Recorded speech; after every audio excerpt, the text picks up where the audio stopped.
Hi, I'm Darlene Panzera, and today I wanted to share a little bit about myself and my writing journey. Ever since I was little, I have loved reading books, and so it was natural for me as I grew to start writing them. I remember writing simple 6-page dinosaur and Godzilla stories for the illustrations my younger brother used to draw with crayons.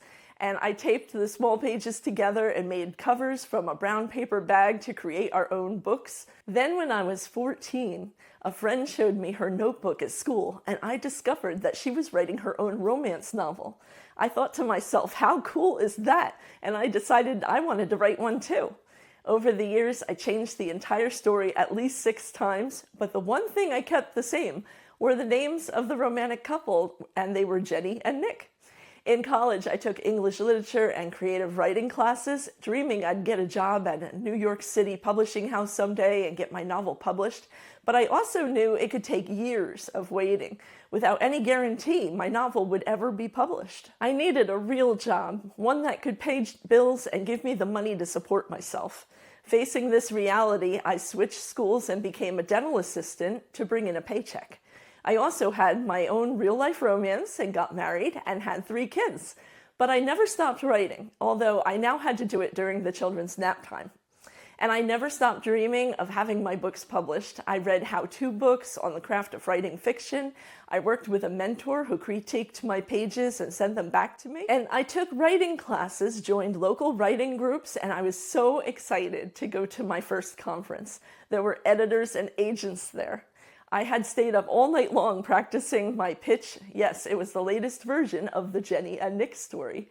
And I was devastated when the editor told me the story wasn't enough. What did she mean by that? Did it not have a plot? She hadn't even read it yet. How could she tell me it wasn't good enough without reading it first? She wasn't even interested in reading it. The rejection left me feeling devastated, and I took it personally, like I wasn't enough. But I didn't quit. And I learned as much as I could from my new writer groups and continued to go to conferences, which also taught me more about the publishing industry. I wrote more stories, and I joined a small critique group to help me polish my pages. At this point, I'd been working on my novels for 20 years.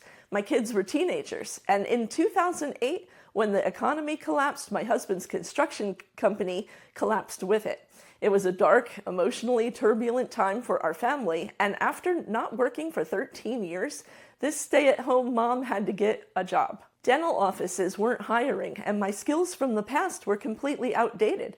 The best-paying job I could find was in a windowless gray warehouse. For a while, I enjoyed working there, and my coworkers became friends. But I longed to see the sunshine on nice days and to have the freedom to choose when I wanted to work. I wanted more time with my family. And more than anything, I really wanted to see my book published after all the work I'd put into writing it. Each day, one particular warehouse employee would pass by me and ask, "Are you living the dream?"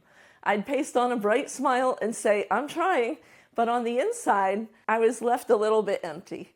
Especially when one day a new author set up a table across the aisle from me, and I watched as a line of people formed and the author autographed book after book. It hurt because I wanted to switch places with that author. He was sitting where I wanted to be. The truth was, I wasn't living the dream. My dream of having my own book published seemed so far away. There were many tears, not just from unfulfilled dreams, but because my personal life was a mess.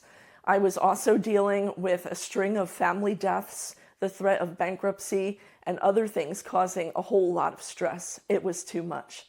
Finally, my husband said, "If you want to write, then write." So although it didn't make sense because we still needed the money, I quit my job. And shortly after, a friend told me about a contest being run by Avon Impulse, a division of HarperCollins publishers. Ironically, the name of the contest was the Make Your Dreams Come True contest. Yes, really. They were looking for a sweet, wholesome novella to publish along with New York Times best-selling author Debbie Macomber's story. My sweet cowboy Jenny and Nick story would be perfect. This was my chance to have it published, except my book would need to be cut in half to have it fit the page count required for a short novella. Determined to give it my best shot, I worked day and night over the next 3 weeks in 90-degree summer heat with only a fan, no air conditioning. I had to condense the story and see how many pages I could possibly cut. Somehow, I managed to send it in before the deadline. Then, on the day the winner was to be announced at 8 a.m., nothing. No phone call, no email, nothing revealed online.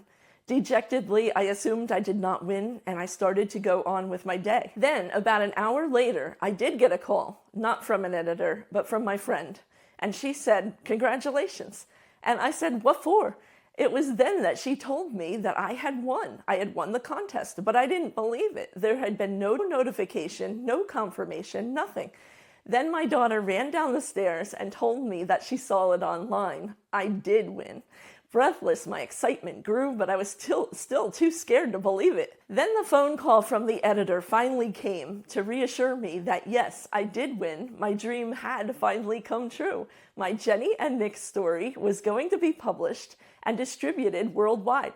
I did my best to act professionally while I was on the phone, but after I hung up, I was jumping up and down, squealing. Yes, squealing. I pitched squeals with delight. I mean, my daughter was jumping up and down with me, and I could hardly believe it was true.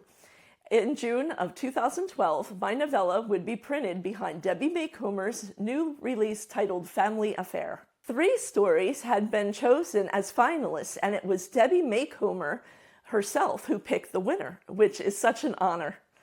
Then the editor called back a few days later with more details and wanted to know how I came up with the idea for my novella. And I told her, well, actually, it was a full-length novel that I cut in half just to enter the contest.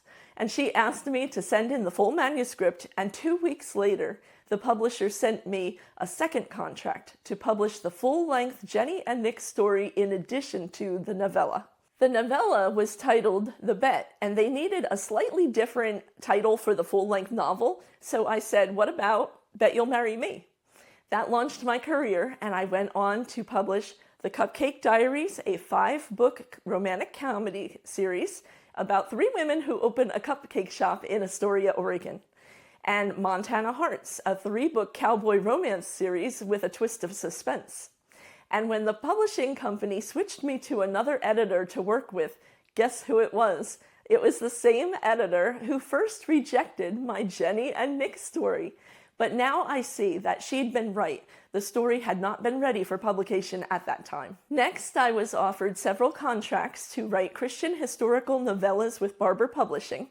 And my story, The Groom She'd Thought She'd Left Behind, from the Runaway Brides collection, won the prestigious American Christian Fiction Writers Carroll Award. Today, I write both sweet contemporary and Christian historical romance. I also enjoy teaching others how to write at conferences and online at aspiringwriteracademy.com so that I can help other aspiring writers make their dreams come true. While perseverance and hard work are a large part of writing and publishing, I was also blessed by published authors who generously took the time to share what they knew with others. Having a mentor is so important. I think having a mentor is the reason my Jenny and Nick story finally was good enough to get published. I wouldn't be where I am today without their help.